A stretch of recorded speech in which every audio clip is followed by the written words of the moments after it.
Francisco se va. ¿Qué vamos a ver hoy día, queridos compañeros de estudio? Hoy día nos vamos a acercar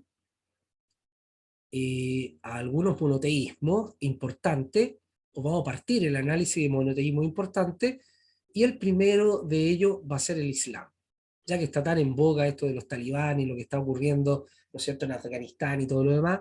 Vamos a tratar de acercarnos al fenómeno islámico y qué características tiene. Pero obviamente, antes de hablar directamente del Islam, es súper importante que hablemos de los monoteísmos, ¿no? Los tres monoteísmos más importantes, tal vez por difusión, por conocimiento de ellos, no solo por cantidad de adeptos, son el cristianismo, el judaísmo y el islam, ¿no? Y tal vez si los ponemos en orden, primero el judaísmo, porque se supone ser el movimiento de origen, luego el cristianismo que surge del judaísmo, y luego el islam, ¿no?, que va a tomar de ambos. El islam toma en sus bases de creencia elementos tanto del judaísmo como del cristianismo. Lo vamos a ver más adelante.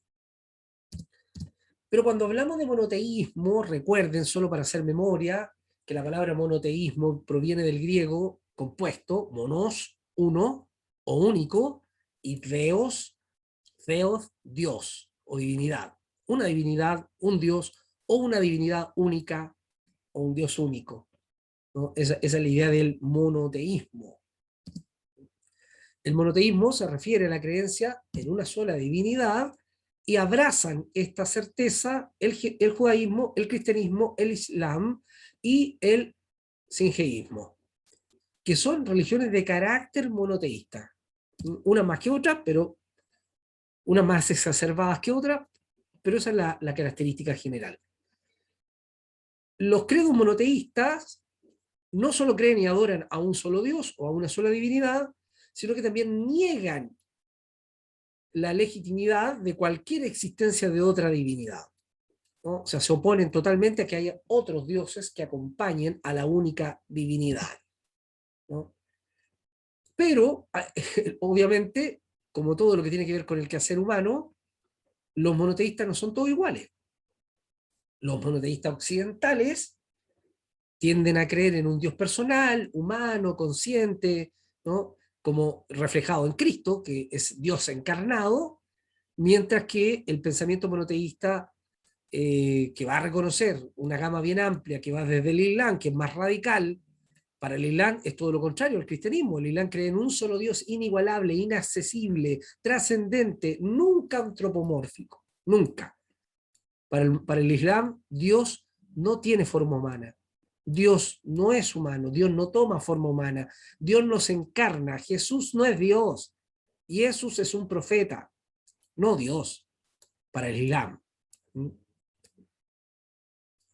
Pero en el cristianismo tenemos la idea, ¿no es cierto?, hasta de un Dios presentado en tres personas, lo que el Islam considera una herejía, ¿no? El Islam dice, ¿cómo es posible que los cristianos crean que hay tres dioses, Padre, Hijo, Espíritu Santo? Eso es un triunvirato, eso es un, ¿no es cierto?, es una triada. Eso es politeísmo, no es monoteísmo, dicen los musulmanes. Y el judaísmo también nos mira con desconfianza, ¿no? El judaísmo mira con desconfianza al cristianismo porque dice, a ver, Padre Dios, Espíritu Dios, Hijo Dios, mucho, ¿ah? Nos aguantan hasta Padre Dios y Espíritu Dios. Hasta ahí no aguantan. Dice, pero el Espíritu es parte de Dios, entonces es Dios mismo. Pero hijo de Dios es el pueblo de Israel. Y todos los que aceptan la ley de Moisés. Pero no un Dios. Entonces Yeshua fue tan hijo de Dios como cualquier otro judío. Y ahí tenemos las contradicciones, ¿no? Y por eso es que el profesor Picasa, el profesor Picasa escribe un texto muy interesante que se llama Dios judío, Dios cristiano, haciendo una comparación en que hay similitudes entre el monoteísmo cristiano y el monoteísmo judío, y en que no, en que hay grandes diferencias que pareciera que hasta son dioses distintos. Eso es interesante tenerlo en mente. Aunque las religiones monoteístas tienen diferentes posturas acerca de quién es Dios y cómo es Dios, lo que sí comparten en común es la creencia en un solo Dios. Independiente que sea trinitario o unitario, pero la creencia en un solo Dios. Pero hay diferencias. Por ejemplo, solo por poner una diferencia, ya que vamos a empezar a estudiar el Islam, ¿sabían ustedes que de los 99 nombres de Alá que están escritos en las murallas de las mezquitas, yo no sé cuántos de ustedes han tenido la oportunidad de entrar a una mezquita, cuando yo hago este curso de religiones comparadas en algunos seminarios en tiempos de no pandemia, programamos visitas a terreno y a mí me gusta llevarlos a una mezquita, llevarlos a una sinagoga y llevarlos a una iglesia cristiana ortodoxa para que conozcan otras realidades de templo, de culto y de liturgia. Lamentablemente hoy en día no podemos. Hubiese sido interesantísimo visitar, ¿no es cierto?, algunos de estos lugares. Yo suelo llevar a los alumnos a la mezquita Absalán, ahí en Campo Amor, en Ñuñoa, una de las primeras mezquitas de Chile, marroquí, y que la conozcan, que entremos y Mohammed nos dirige, ¿no es cierto?, el imán de la mezquita nos dirige por un viaje de estudio desde dentro de la mezquita, que es muy interesante, tremendamente interesante. Nos vamos a perder esa oportunidad, queridos, va a estar en deuda, va a estar pendiente. Hay diferencias tan grandes y otras tan sutiles. Por ejemplo, cuando tú entras a una mezquita y te encuentras con los 99 nombres de Alá que están puestos en árabe en las murallas, te vas a dar cuenta que entre todos esos nombres no está padre, porque para los musulmanes Alá no es padre de nadie, ni de los musulmanes, ni de ningún hijo redentor. O sea, Alá no es padre, Alá es Dios, Alá es soberano, Alá es el magnífico, Alá es misericordioso, Alá es el vengador, Alá es el fuerte, Alá es el proveedor, pero no es papá. O sea, nada que ver Alá con el Abba de Jesús, con el papito de Jesús. ¿Y estamos hablando del mismo Dios? Pareciera que a veces sí, pareciera que a veces no. Pareciera que a veces piden cosas tan distintas unos de otros. Es complejo esto, ¿no? Es complejo. Algunos teólogos y filósofos consideran que el monoteísmo es la forma más avanzada, cultural, ética y filosóficamente hablando, de la forma de religiosidad, que derivó de los politeísmos y del enoteísmo más antiguo, más primitivo. Sin embargo, otros discrepan de esta postura y dicen que el monoteísmo no es una evolución del enoteísmo ni el politeísmo, sino que al comienzo de la creación los seres humanos fueron creados monoteístas o con la percepción monoteísta. O sea, Adán y Eva creían en un Dios, no en varios. ¿No? Esa es la contraposición a lo que creen algunos teólogos que ven al monoteísmo como una evolución de la complejidad de las formas religiosas. ¿No? Pero otros pensadores dicen no. Cuando Dios creó, el ser humano era monoteísta y cuando pecó en la humanidad, cuando transgredió, fue distorsionando la imagen de Dios y cayendo en el animismo, tribalismo, politeísmo, monismo, panteísmo, etc. Así que hay dos maneras de abordar este fenómeno y usted puede elegir la que le parezca más conveniente. Usted puede elegir pensar en esta postura o puede elegir pensar en que el monoteísmo es una evolución compleja de la religiosidad humana. Desde las ciencias sociales se discuten ambas. Veamos el Islam. Partamos analizando el Islam. El Islam está dentro del complejo proceso de surgimiento de las llamadas religiones semitas o abrahámicas, ¿no? Las religiones que vienen de Abraham. Judaísmo viene de Abraham, ¿no? El Islam viene de Abraham porque acuérdense que Ismael fue hijo de Abraham y de Agar, y Ismael fue padre de 12 tribus, las tribus árabes, y de las tribus árabes surgiría el Islam en el siglo VI después de Cristo. Entonces tienen raíces abrámicas y semitas, tanto el Islam como el judaísmo y como el cristianismo, comparten las mismas raíces. ¿Cuándo surge el Islam? El Islam surge en el siglo VI después de Cristo. O sea, podríamos decir que es uno de los monoteísmos más nuevos. Surge en el siglo VI. El Islam, aunque debemos ser claros que el Islam remonta sus raíces hasta el fenómeno patriarcal. Si tú le preguntas a un musulmán cuándo surgió el Islam, él te va a decir con Abraham. Con Abraham surge el Islam. Pero históricamente sabemos que el Islam surge con Muhammad. El fundador del Islam es Muhammad en el árabe y Mahoma para nosotros en la transliteración española, ¿no? El profeta Mahoma, como le han llamado, Mahoma, el gran reformador de la fe árabe. Históricamente él es el fundador del Islam. Para los musulmanes, Abraham. Entonces, cuando echemos una miradita a quién es este personaje, quién es Mahoma o Muhammad o Mohamed, que está bien, cualquiera de las pronunciaciones está bien.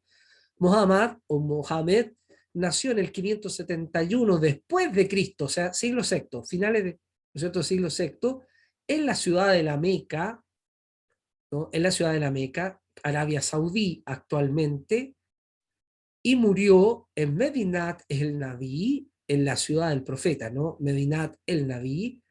Ambas ciudades están ubicadas en el actual territorio de Arabia Saudí. Entonces él nació en el 571 y murió en el 632 después de Cristo, ¿no? Para tener un panorama de quién es este caballero. Fíjense que él provenía de una familia, diríamos hoy en día, de clase media. Él era de una familia sacerdotal, un clan sacerdotal llamado los Coerix. Y en ese tiempo los árabes eran politeístas, tenían tanto dioses como clanes árabes habían. Cada clan tenía sus divinidades y sus tradiciones religiosas. Y dentro de esas tradiciones religiosas estaban los Coarix, que eran considerados los guardianes de la piedra sagrada de los árabes, los guardianes de la Kaaba. Y de esa familia, en ese clan, nace Mohammed.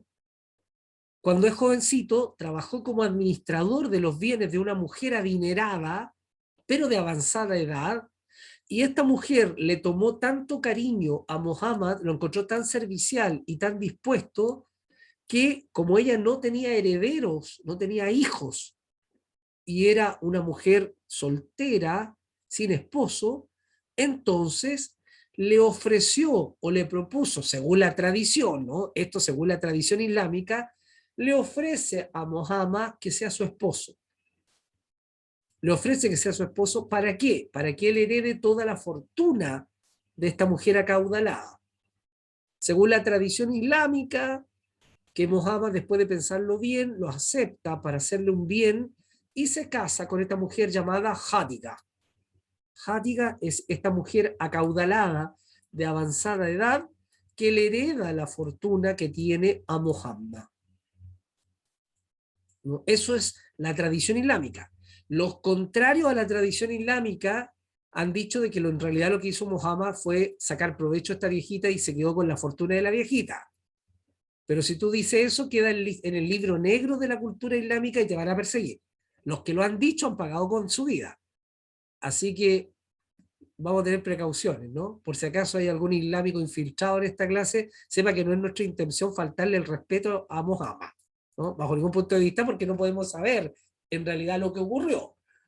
La tradición musulmana dice que fue una gracia que le confirió Hadiga a Muhammad. Los detractores dicen que fue aprovechamiento.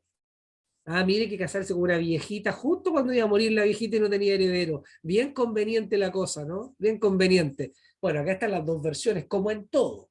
Las dos versiones, ¿no? ¿Se acuerdan en el libro negro del Islam que escribió un musulmán francés que fue declarado hereje? ¿Se acuerdan que lo andaban buscando para matarlo? Y que estaba refugiado él para que no lo mataran. Él es que escribió el Corán, la Biblia negra del Corán, por decirlo así, la historia negra. Bueno, él es uno de los que critica a Muhammad de aprovechador.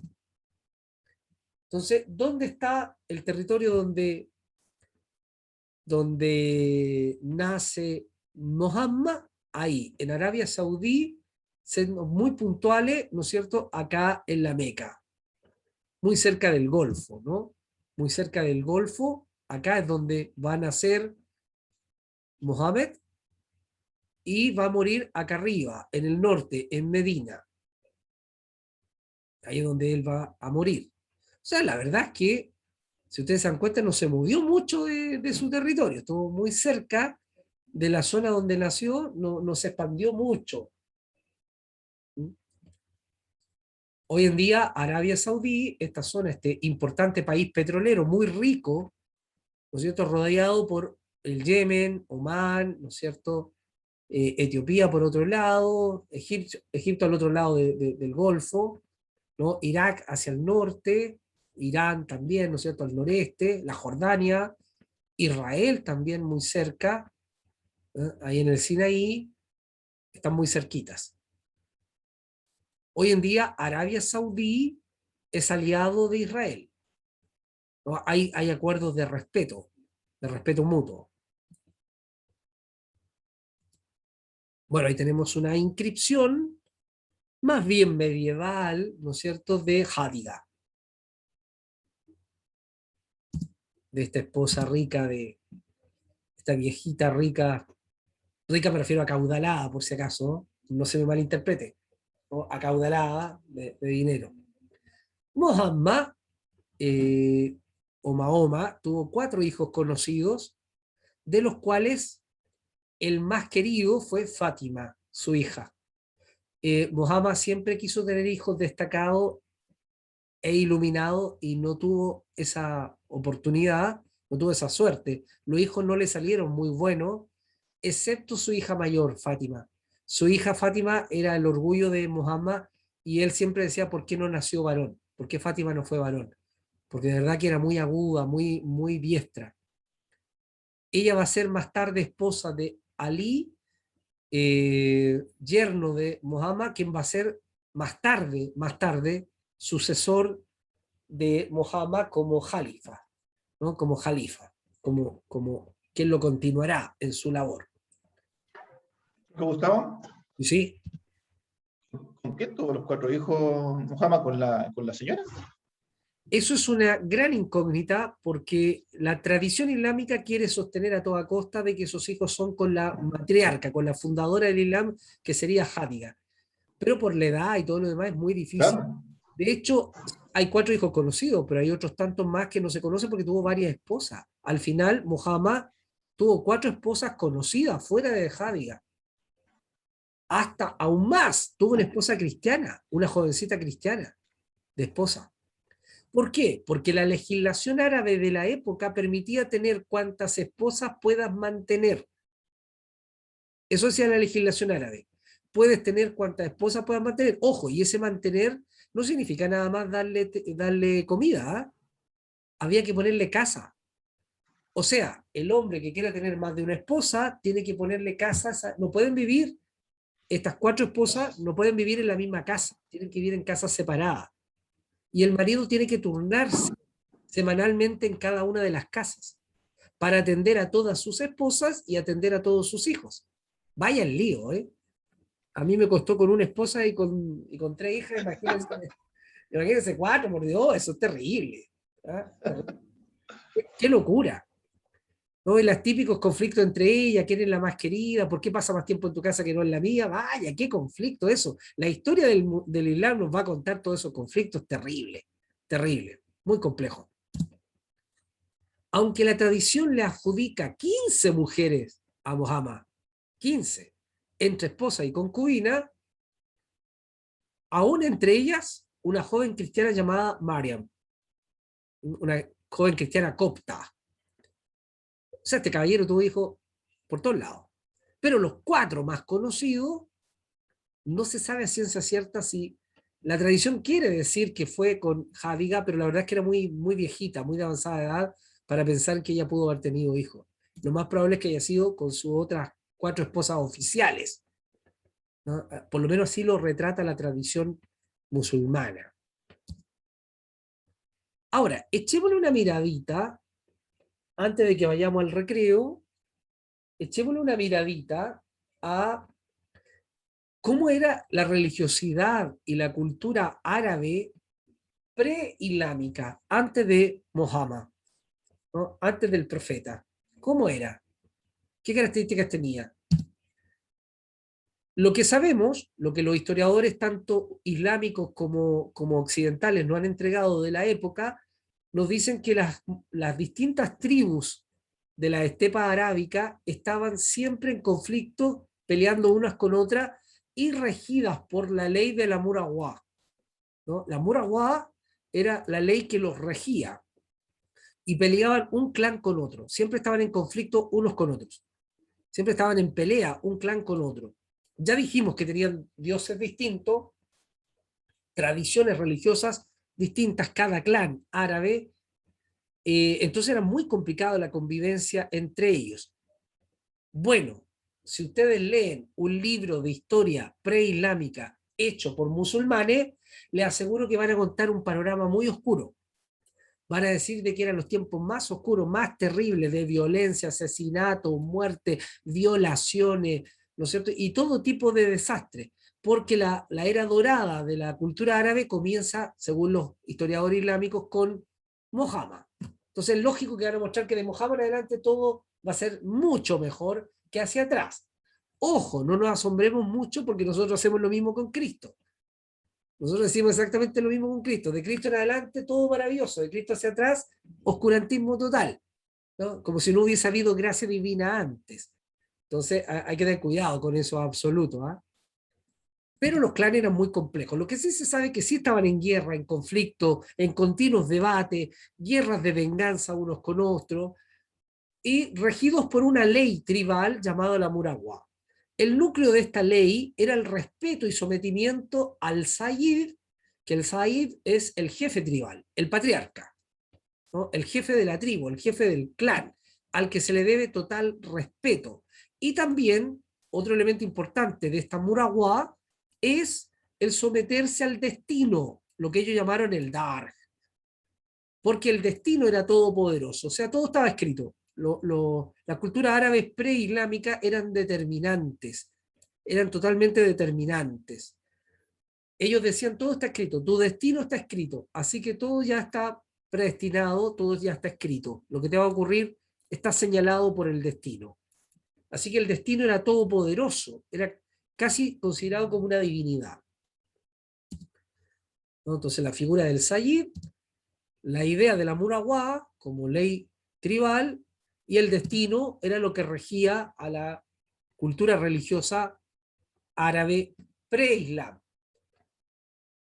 Los historiadores islámicos le han llamado aquellos tiempos de ignorancia, los tiempos de oscurantismo, de ignorancia, ¿no? Según el profeta Muhammad, la ciudad de la Meca era el centro de la confluencia intertribal. Ahí llegaban todas las tribus a adorar a sus distintos dioses porque tenían sus propios santuarios preislámicos, pero lo que los congregaba a todos era una piedra sagrada llamada la Kaaba. ¿Qué es lo que es la Kaaba? La Kaaba es una piedra de basalto negro que se cree que tal vez es un mineral que cayó de afuera, ¿no? Tal vez una especie de meteorito, ¿no? Un material espacial que cayó. Y esta piedra que cayó fue considerada sagrada y se le colocó un altar a esta piedra, y esta piedra hasta el día de hoy, eso no lo pudo cambiar el Islam. El Islam cambió muchas cosas radicales de la religión arábica, pero lo que no pudo quitarle fue su veneración por la Kaaba. Hasta el día de hoy, los musulmanes tienen una especial veneración por la Kaaba, que es el templo principal de la religión islámica. Una gran piedra rectangular de basalto negro que servía como altar para ofrecer sacrificio a las distintas tribus y que era administrada por los Coarix, que era este clan sacerdotal al que pertenecía la familia de Muhammad. Aquí tenemos una imagen actual de Arabia Saudí con el gran santuario de la Meca y en el centro el santuario de la Kaaba. Ahí está esta pequeña edificación, ¿no es cierto?, oscura que vemos ahí en madera negra, ¿no?, que está cubierto. Este es el santuario de la Kaaba. Y la Kaaba, ¿no?, que este es el santuario, la Kaaba está en una esquina en una esquina de este santuario está encrustado en un vértice de plata, ahí está puesta la piedra, ahí la ven, ahí está. Entonces cuando los musulmanes hacen peregrinaje o procesión al santuario de la Meca en Arabia Saudí y visitan la Kaaba, ¿no? Esperan horas y días y horas para llegar hasta ella, van rotando en círculo hasta llegar a la Kaaba y tocarla o besarla porque es sagrada. Y la ley islámica dice que todo musulmán, por lo menos una vez en su vida, tiene que haber ido a este santuario. Por lo menos una vez en su vida. Haber hecho procesión, peregrinaje hasta la Meca, hasta la Kaaba. O sea, este elemento, esta piedra, es considerada sagrada desde antes del Islam. Eso el Islam no lo pudo cambiar. Probablemente si lo hubiese cambiado, probablemente hubiesen perdido muchos adeptos al Islam.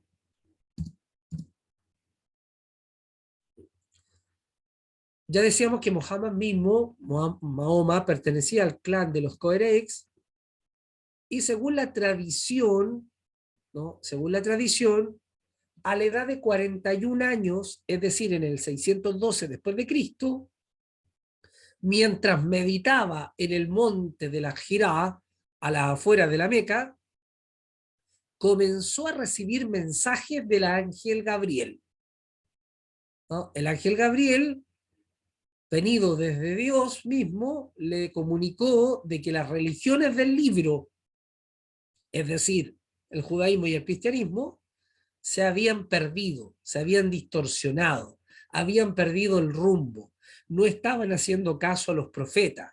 Por lo tanto, Dios quería corregir esa situación. Y como en árabe Dios es Allah, que es el equivalente árabe al hebreo El o Elohim, ¿no? Entonces Allah es Dios en árabe, así como El o Elohim es Dios en hebreo. Acuérdense, son lenguas hermanas, hebreo y árabe, por eso que en hebreo paz es shalom y en árabe es salam, salam aleikum, ¿no? Entonces son palabras conocidas. Padre en hebreo es Abba o Ab y en árabe es Abu.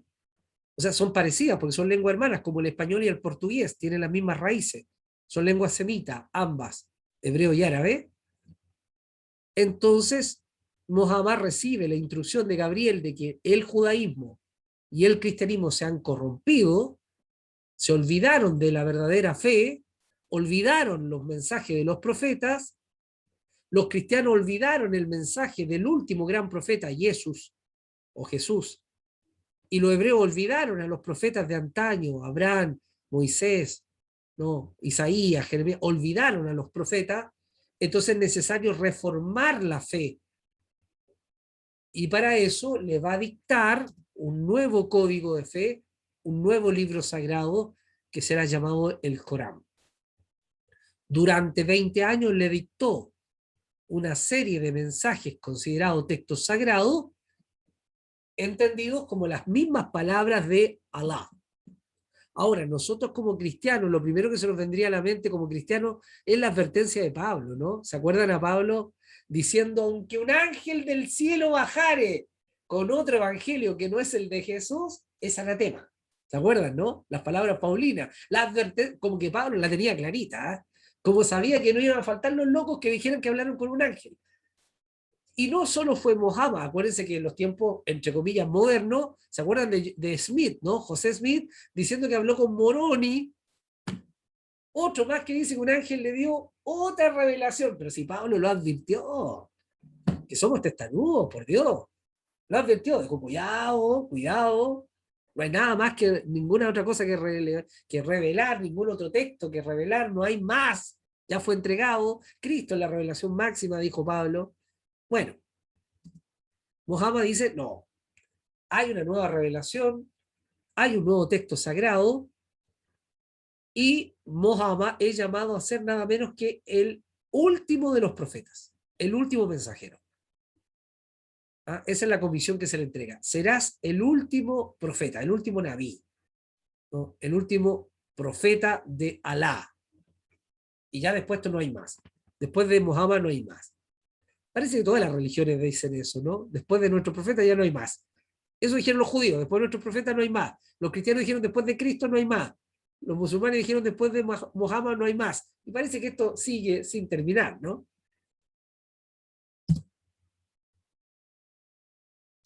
Ok. Muhammad fue investido con la misión de ser profeta de Alá y llevar el mensaje de que todos los seres humanos se sometan exclusivamente a Alá. Por eso se llama Islam. Y por eso se llaman musulmanes, los sometidos. Musulmán significa el que se somete. Entonces, aquí el mensaje es que se sometan a Alá. Ese es el mensaje de Muhammad. Que toda la humanidad se someta a Alá, el único Dios, y no a otra cosa. Los primeros en creer en el mensaje de Muhammad fueron su familia. Qué interesante, ¿eh? Porque por lo general las familias no son los que primero creen. A veces son los que no creen, porque la familia te conoce. Entonces es raro, ¿no? Que Muhammad, los primeros que le creyeron fueron su familia y un pequeño grupito de allegados. Y ellos conformaron lo que los islámicos hasta hoy en día conocen como la primera umma. Umma en árabe es la comunidad, es como la eclesía, o es como la iglesia. Ellos no utilizan la palabra iglesia, utilizan la palabra umma. La comunidad de los musulmanes, la comunidad de fe se llama umma. ¿Mm? Sin embargo, esto provocó la oposición del clan al que el mismo Muhammad pertenecía. O sea, este clan ritual, sacerdotal, ¿no es cierto? Los Coerics se le opusieron hasta perseguirlo. Y fue tan atroz la persecución que la tradición islámica dice que lo expulsaron de la Meca. Muhammad tuvo que huir. Y esta huida de la Meca, ¿no? Para refugiarse en Yatrib, esta huida de la Meca fue llamada la Hejira. La Hejira es la huida, la fuga. Y los musulmanes consideran la Hejira como el punto de inicio del Islam. Ese es el año cero. Así como los cristianos consideramos el año cero el nacimiento de Jesús, el nacimiento de Jesús, año cero. De ahí comenzamos a contar después de Cristo, ¿no es cierto? Bueno, los musulmanes cuentan después de la Hejira. La Hejira es el punto de inicio del Islam. Y esto fue a los 51 años de edad de Muhammad. Y el punto de partida del Islam. Así que el año de la huida, que el año de la huida fue el 622 después de Cristo, ¿no es cierto? Para ellos ese es el año cero. De ahí parte el conteo. Año cero, 622, cuando inicia la Hejira, la huida. ¿Se entiende eso, verdad? No, no es el nacimiento de Muhammad el que marca la historia musulmana, no.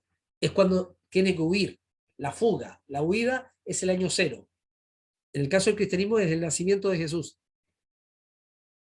Pero en la cultura musulmán o en la creencia musulmán, en el Islam, el año cero es el año de la huida, de la Hejira.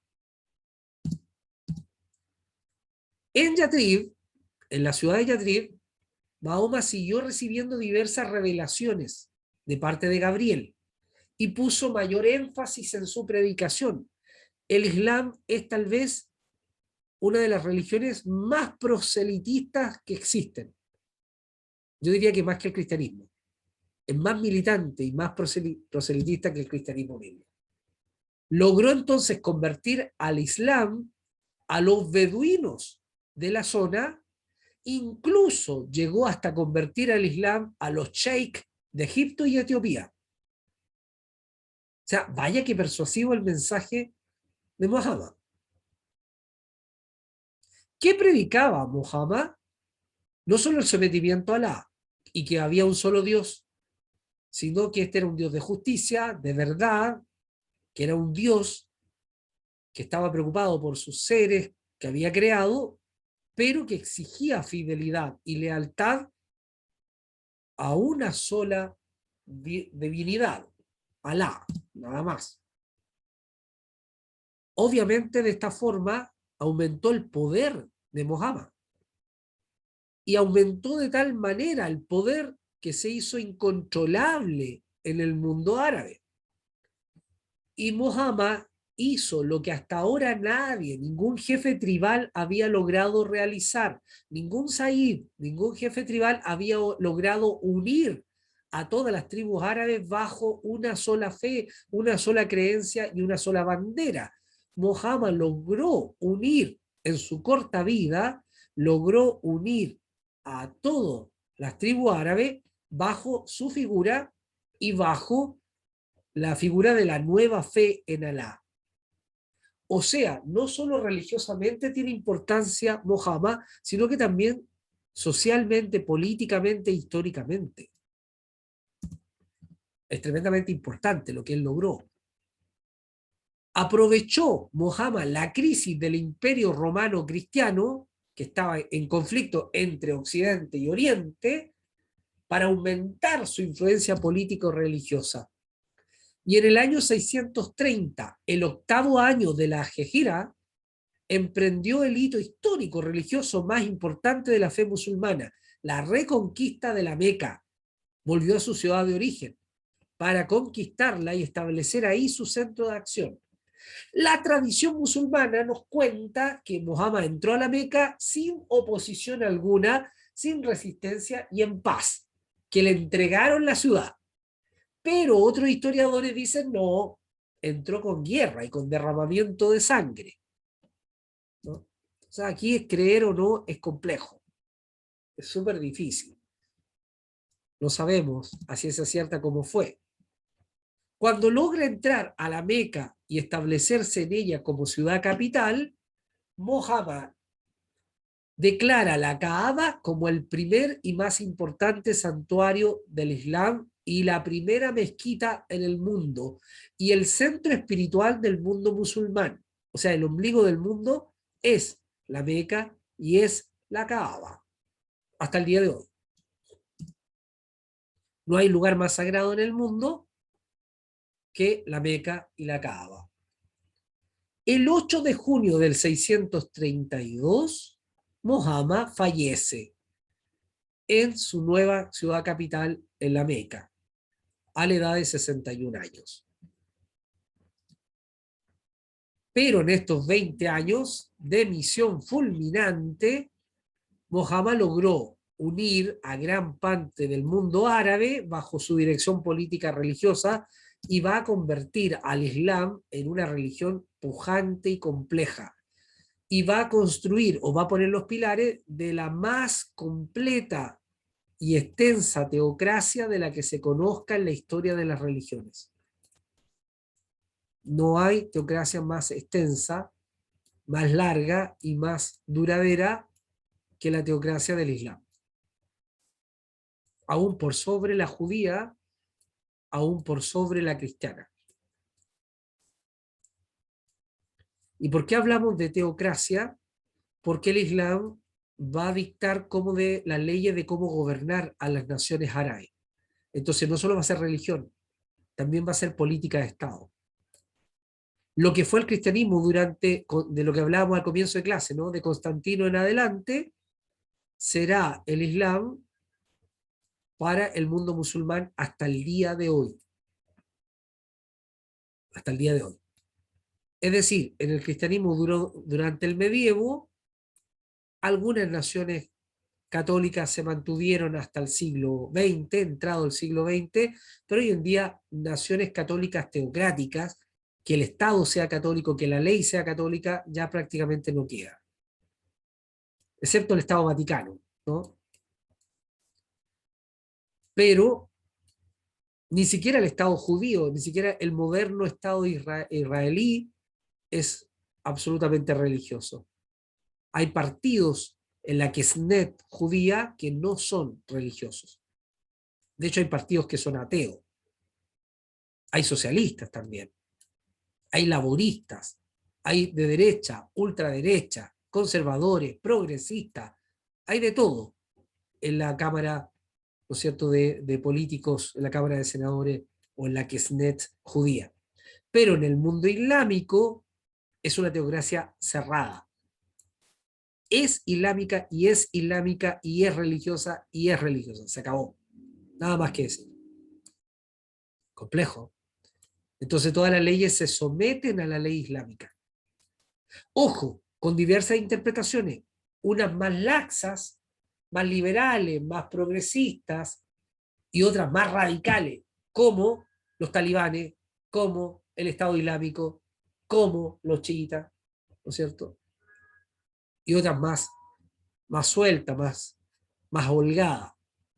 Dejemos hasta aquí, hagamos un alto aquí, para poder tener un recreo. Hasta acá, muy complejo. Estamos haciendo un recuento histórico, en realidad, ¿no? Nada tan complejo como para no encontrarlo en una buena enciclopedia, ¿no? Pero tratando de colocar una base para entender cómo surge el Islam.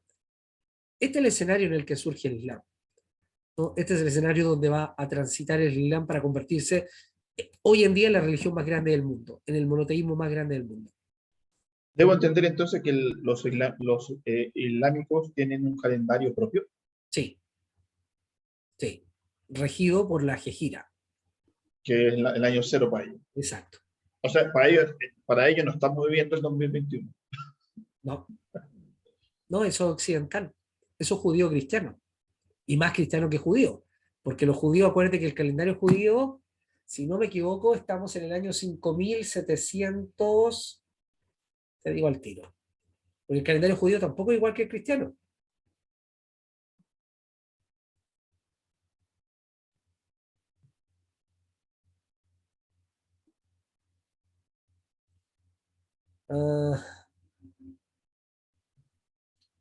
¿En qué año judío estamos? Yo me perdí ya.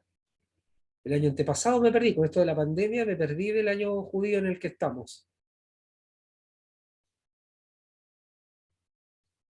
Ah,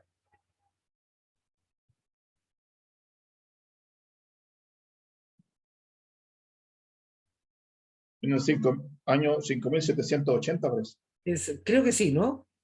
Creo que sí, creo que Sí. por ahí estamos. Estamos, digo yo. Vamos grande, dijo la mosca. Sí, No, porque. estamos en el 5781, porque ese era hasta el 18 de septiembre del 2020, era el Exacto, 5780. perfecto, Y el exactamente. 18 de septiembre termina. O sea, Lo que estamos pasa es cerca que, del año nuevo judío. sí, porque tienen Rosh Hashanah. Rosh Hashanah es año nuevo. Rosh cabeza de año.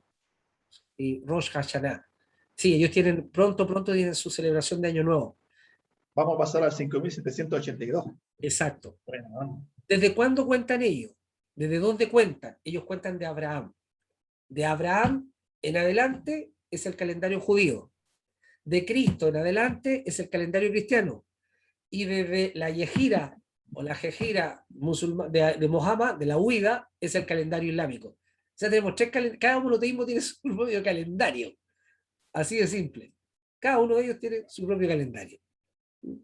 Interesante fenómeno para darse cuenta que depende del país donde vayas. Si vas a Israel, un calendario, ¿no? Estás en una fecha.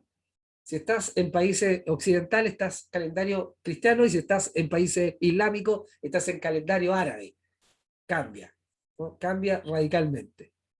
Es increíble pensar de que estaba viendo esto, el calendario judío. Hay una teoría canutesca que dice que, así como la Biblia dice que para el Señor un año es como, o sea, un día es como 1000 años y 1000 años es como un día, y que Dios creó en 6 días al mundo y en el séptimo lo descansó.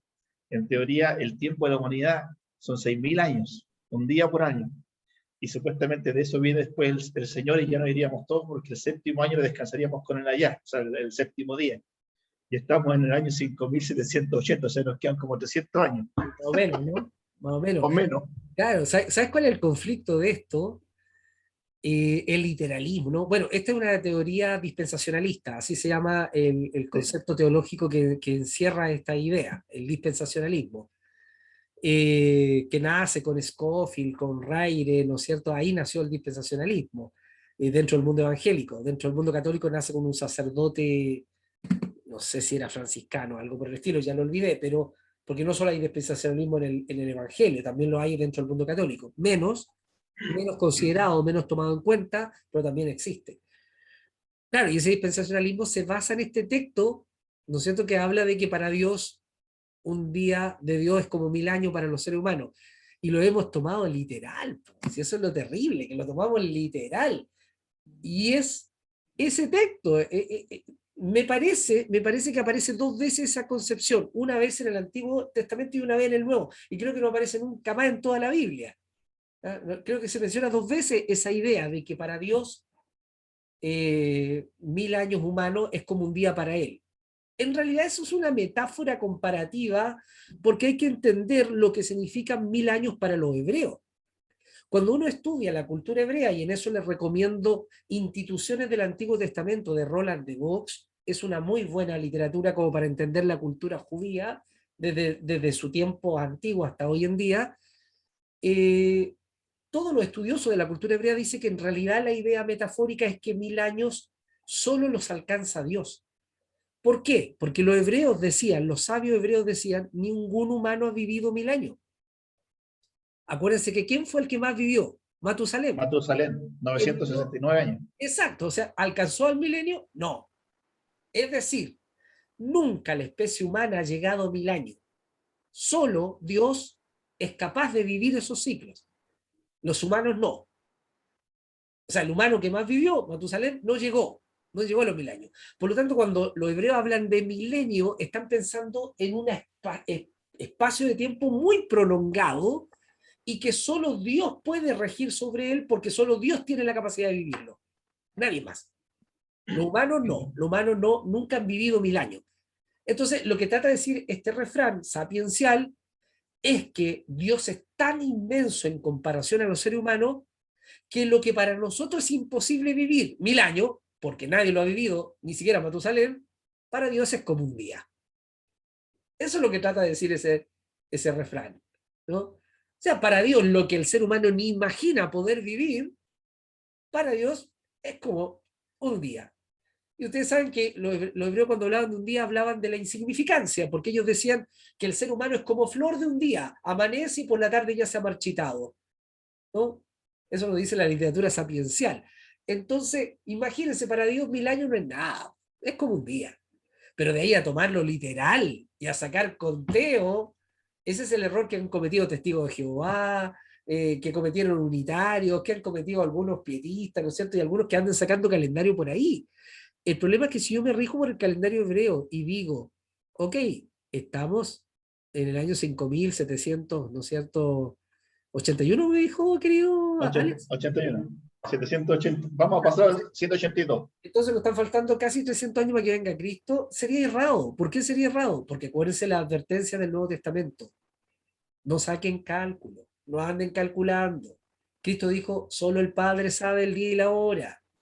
Ustedes no tienen que andar sacando cálculos. Nos pegó una parada de carro, ¿se acuerda cuando le dice a los discípulos, cuando los discípulos le dicen, Señor, ¿cuándo vas a instaurar el reino? ¿Cuándo ya consumas el reino?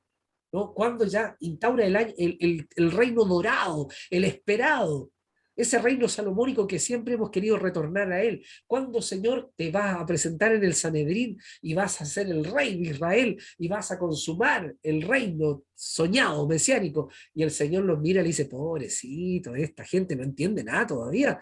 Dice, no se preocupen por eso. No estén preocupados de los tiempos, los kairos, o las razones, los cronos, ¿no es cierto?, que el Padre tiene en su sola potestad, sino que no se preocupen por andar contando días ni horas para saber cuándo esto ocurre. Más bien, ¿qué tienen que preocuparse ustedes? Le dice el Señor, Hechos 1, ¿no? Hechos capítulo 1. Más bien, preocúpense porque venga el Espíritu Santo sobre ustedes y cuando venga el Espíritu Santo sean llenos del Espíritu. ¿Y cuál es la pega de ustedes? ¿Andar contando los años que faltan para que yo venga? No. ¿O para que consuma el reino? No. Ustedes tienen que ser llenos del Espíritu para ser mis testigos, marturiones, en Jerusalén, en Judea, en Samaria, hasta el último de la tierra. Esa es la pega de ustedes, no andar haciendo calendario de cuándo vengo. Es una locura, ¿no? Esto es un peligro. Ojo que la Biblia no da días ni fechas. Aún más, Jesús advirtió sobre aquellos que anduvieran dando días y fechas de su venida. Entonces, cuidado, cuidado, cuidado. No hay que dejarse guiar por estas cosas que pueden ser llamativas, pero que no es la finalidad del Evangelio, ¿no? De todas maneras, nos quedan cerca de 300 años según el calendario. Tenemos tiempo para Tenemos pasar un tiempo. rato todavía. Fíjense que ese es el problema. El problema de abandonar, que es lo que nos dice Jürgen Moltmann, ¿no? El problema de abandonar la inminente parucía de Cristo es que la iglesia se relaja. Claro. Entonces, si supiéramos que nos faltan 500 años, entonces tengo toda la vida para convertirme, tengo toda la vida para arreglar las cosas, tengo toda la vida para, Dios de oportunidades, así que tengo tiempo, ¿cuál es el problema? Y lo que más quiso generar la doctrina cristiana es poner tensión entre el ya y el todavía no. Ya estamos viendo el reino, pero cuidado, todavía Cristo no ha vuelto, está inminente. Esa inminente venida quiso provocar esta tensión para que los cristianos estuvieran siempre alertas, siempre vigilantes, siempre atentos y no se durmieran en los laureles. Esa fue la idea. Pero parece que no lo entendimos muy bien. ¿Eh? Parece que o nos fuimos muy al extremo de solo creer que ya Cristo venía ahora y nada de lo demás importa. No importa estudiar, no importa trabajar, no importa la familia, no importa nada, porque Cristo ya viene. O sea, demasiado inminente al punto tal que no quisimos vivir en este mundo, o el otro extremo, el que nos gustó mucho este mundo. Y nos olvidamos de que nuestra patria no está en esta tierra, ¿no? Que nuestra ciudadanía está en los cielos. O sea, al final parece que tendemos a caer en los extremos. ¿Eh? Ujú. Así es. Bueno, vamos a recreo para no caer en los extremos de pasarnos la clase del año. Le aviso por WhatsApp, querido. No hay problema. Grabación y volver, ¿no es cierto?, a compartir pantalla para que veamos algunos datos generales más, que es lo que vamos a dejar de base. Entonces, ven ahí ya la pantalla, ¿no? Se ve la imagen, perfecto. Ok. Para los estudiosos, la base de esta exitosa teocracia que se mantiene hasta el día de hoy, exitosa entre comillas, ¿no? Porque ha tenido alto y bajo, tiene que ver con la experiencia revelatoria absoluta del profeta Muhammad y la tradición escrita de esta tradición en el Corán, que tiene una sola versión. O sea, el Corán puede ser traducido a otro idioma, aunque no le gusta mucho eso a los puristas islámicos. Ellos dicen que todo buen musulmán, no importa si es árabe o no, debe aprender el Corán en árabe. ¿Ah? Si es chileno, lo tiene que aprender en árabe. Pero obviamente el Corán ha sido traducido al español, al francés, al inglés y a otro idioma, sin lugar a dudas. Pero los puristas dicen que el verdadero Corán es el que está escrito en árabe. Ahora, la versión árabe es una. Y eso ha ayudado mucho al Islam a mantener cierta coherencia, ¿no es cierto?, en cuanto a sus principales creencias.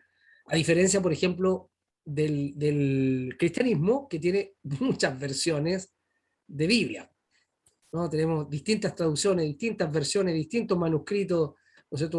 Un gran aparataje crítico de manuscritos diversos, códices, ¿no es cierto? Bizantino, Vaticano, Sinaítico, Leningrado, versiones críticas como la Estuartense, Alan Nestlé, ¿no? Testigos textuales antiguos como la Septuaginta Áquila, ¿no? Los rollos del Mar Muerto, el texto masorético, válgame Dios, hay mucho donde estudiar y comparar, ¿no? Mientras que en el Islam, el Corán árabe, listo. Eso de alguna manera ha ayudado a la tradición musulmana a mantener, ¿no es cierto?, ciertas estructuras. Entonces, cuando nosotros vemos cómo se extendió el Islam históricamente, lo que está escrito, perdón, lo que está pintado en un verde intenso, un verde oscuro, es lo que alcanzó a extender el Islam Muhammad en su tiempo de vida. ¿No? Desde el 571 al 632, él extendió el Islam prácticamente solo dentro de lo que hoy en día es Arabia Saudí. Eso es lo que él logró extender. Luego, sus sucesores llamados los jalifa, porque jalifa significa sucesor, ¿no? El jalifa es el sucesor. Entonces sus sucesores extendieron el Islam, ¿no?, en todo lo que está, diríamos, en un verde pistacho, ¿no?, en un verde pistacho. Eso es la extensión del Islam por el califato, por los jalifas, los sucesores de los 4 sucesores de Muhammad. Entonces ellos extendieron a Alejandría, norte de África, extendieron, ¿no es cierto?, a la tierra de Palestina, Jerusalén, Damasco, Siria, Antioquía, todo lo que antes eran territorios del cristianismo. Si ustedes se fijan, todo lo que era Asia, ¿no?, territorio del cristianismo, Asia Oriental, todo eso pasó a ser islámico.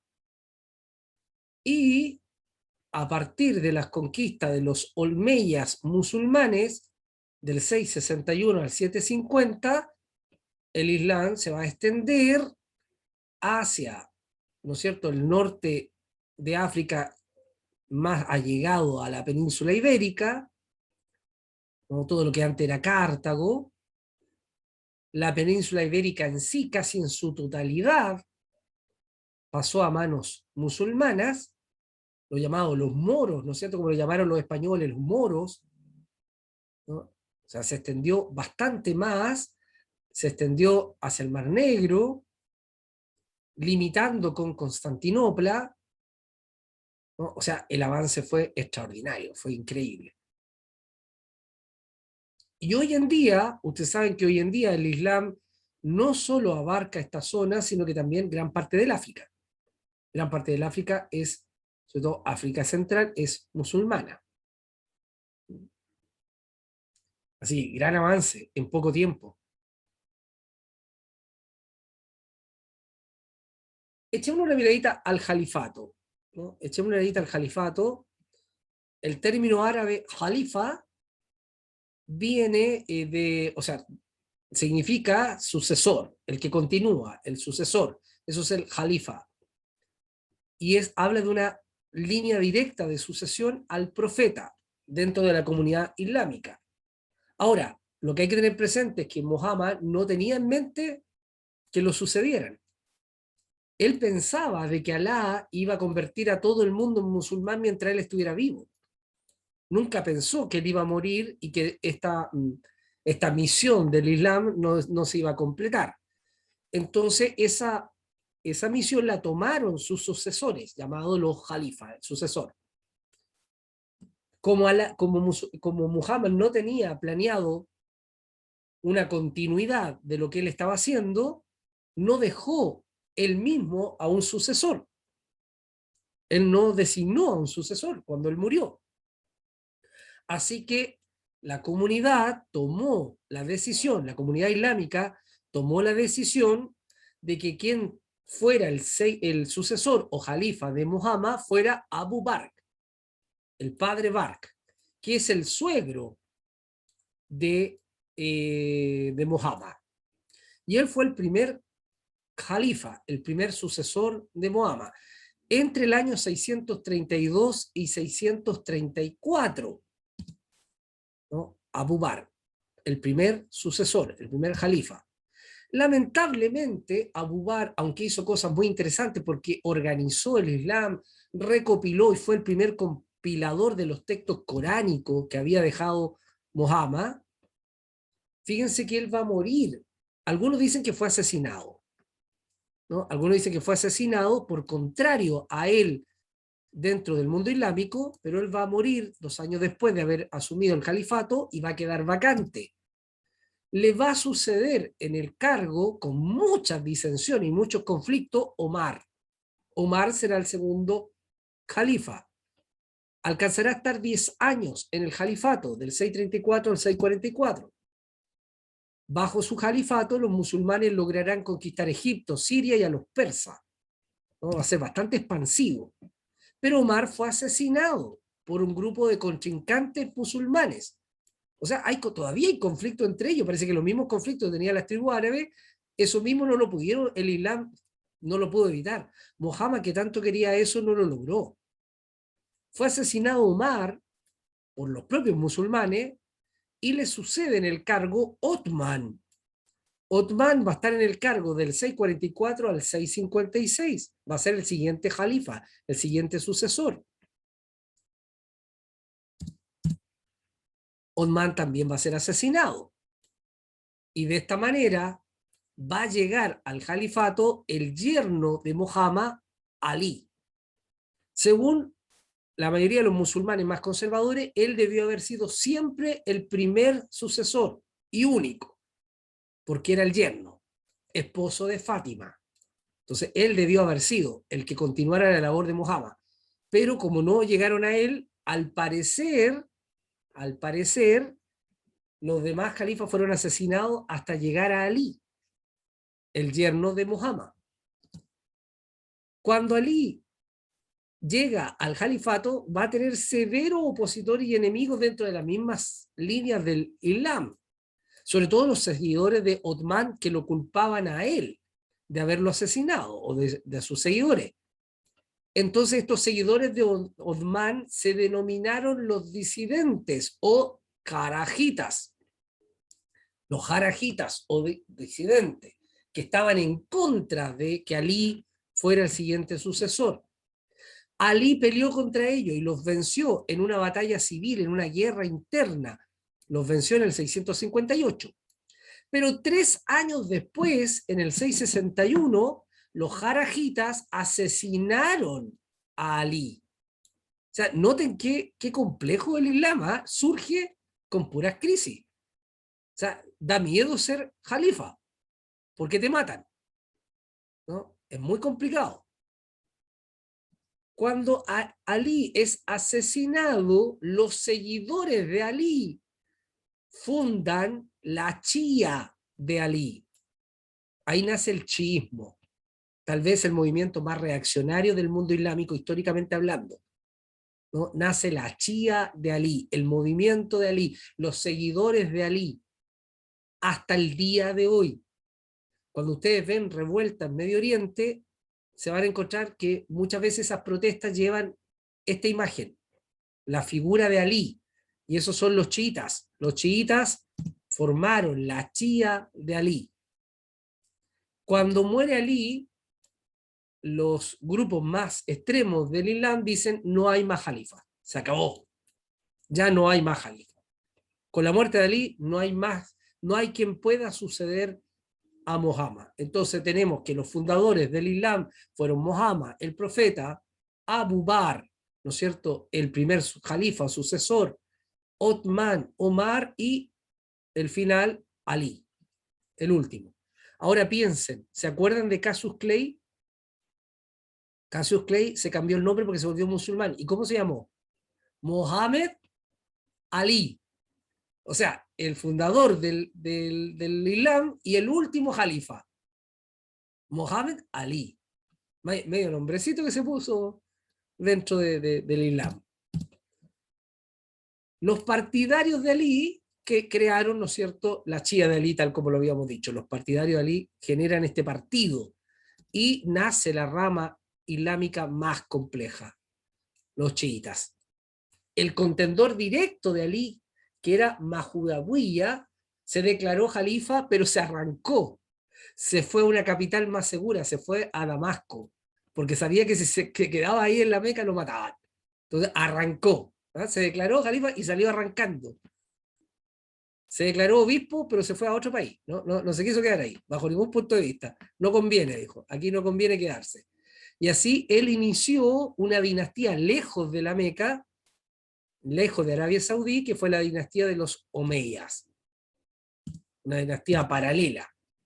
La supremacía musulmana omeya perduró hasta el 750 después de Cristo, que sería derrocada por los musulmanes abasíes de Bagdad. Note cómo pelean entre ellos mismos, se dan cuenta, ¿no? O sea, conflicto entre ellos. Por eso que el mundo islámico es complejo, queridos. Tremendamente complejo. El último... ¿Perdón? Pero no deja de ser, o sea, teniendo sus diferencias, pero no deja de ser diferente a lo que pasó con el cristianismo. O sea, ojo que por ejemplo, los católicos persiguiendo a los protestantes. Me recuerdo, por ejemplo, la muerte de los hugonotes en Francia, Exacto. tremenda masacre. O sea, dentro de ese, lo mismo, y pareciera que fuera cíclico, o sea, unos contra otros por la supremacía de quien está en el poder o en la cabeza. Lamentablemente así, Alejandro. Y ojo, no solamente católicos persiguiendo a Bonote, persiguiendo, ¿no es cierto?, a los seguidores de Juan Hus. Acuérdense que lo mismo hará Calvino, ¿no? Calvino también va a perseguir a los que no están de acuerdo con él, y por eso es llamado el pequeño Papa de Ginebra, porque él hizo su propia Inquisición. ¿Ya? Entonces, esto es complejo. Y recuerden, hasta hace poco, ¿no? ¿Se acuerdan de en Belfast la guerra entre católicos y protestantes que continuó hasta hace poco, hasta unas décadas atrás? Todavía habían católicos matando protestantes y protestantes matando católicos. Entonces, el colmo, o sea, estamos en pleno siglo, bueno, ya siglo XXI, pero todavía habían esas severas diferencias. El último califa Omeya huyó a España, y en el año 929 el gobernador Omeya de España se declaró califa, claro, bien lejos de Arabia Saudí, al otro extremo. Importante califato el de Córdoba, porque acuérdense que dominaron la península ibérica por varias décadas, siglos. Por eso que hay tanta influencia árabe en España, ¿no? Tantas ciudades que son mucha influencia árabe, ¿no? Salamanca, ¿no? Que hablar de todo el sur español, totalmente arábico, hay mucha tradición. De hecho, la mezcla, ¿no es cierto?, gitana, española, son mucho del flamenco, es parte de la herencia musulmana, olmeya. El estilo de música, la forma, ¿no? Las voces, afectó el vocabulario, palabra árabe, ojalá, alá quiera. Tenemos pegado, ojalá pase esto, ojalá es árabe, almohada es árabe, Adaud es árabe, Almud es árabe. O sea, muchas palabras que tenemos en el vocabulario español son árabes, son totalmente árabes. O sea, es interesante la influencia que tuvieron, ¿no? Entonces, el califato de Córdoba forma, ¿no es cierto?, el reino del Al-Andalus, la Andalucía, ¿no? Influencia árabe total.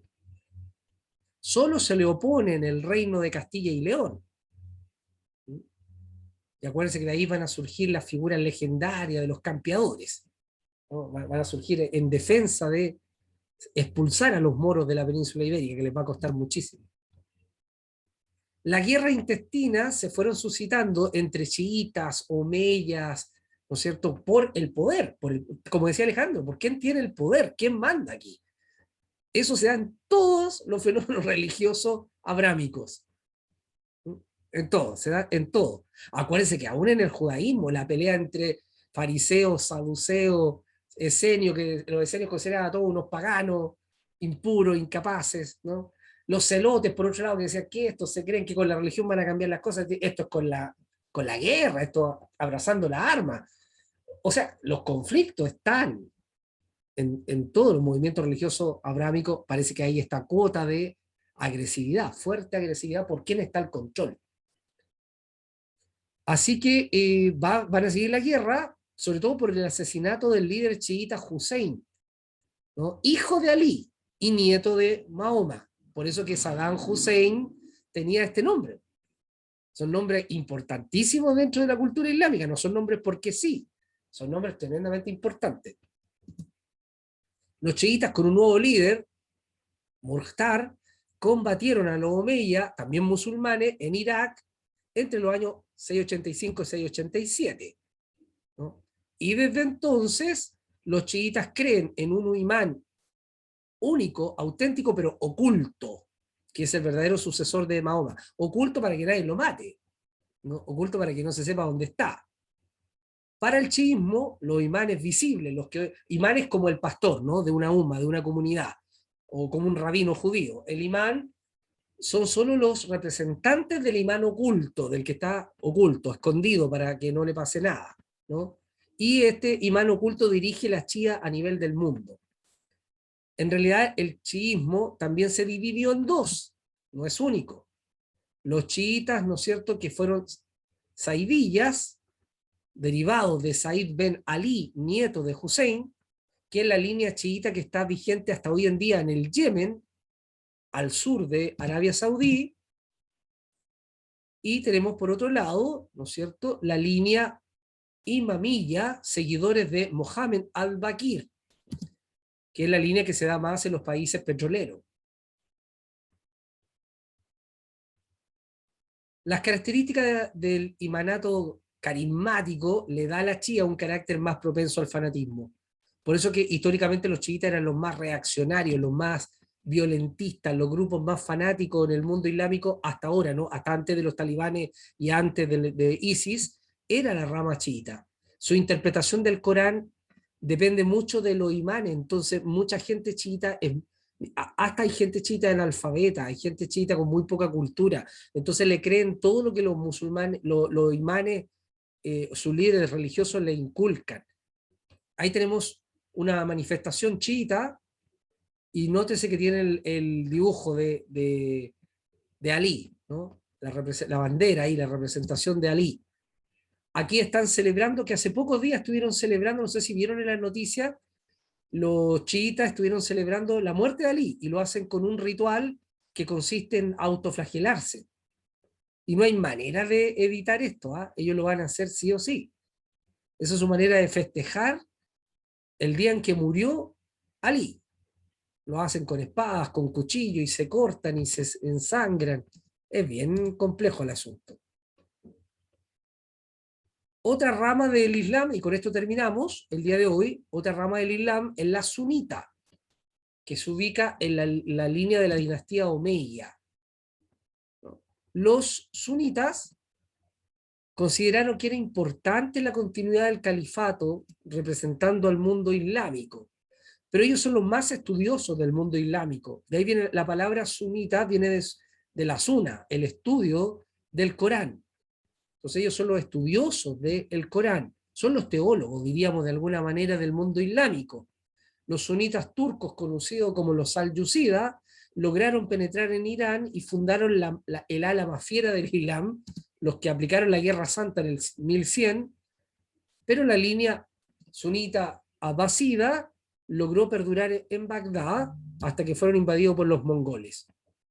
Y los mongoles derrotados por los sunitas del sultanato otomano. Y la línea otomana perduró, ¿no es cierto?, haciendo su capital en Istambul, perduró hasta la Primera Guerra Mundial.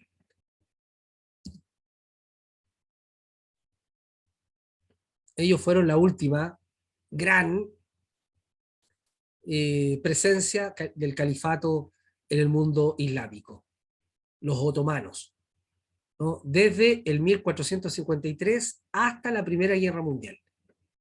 Ellos dominaron todo el Islam y todos los territorios dominados por el Islam hasta el Mediterráneo. Los grandes sultanes otomanos, los temidos sultanes otomanos.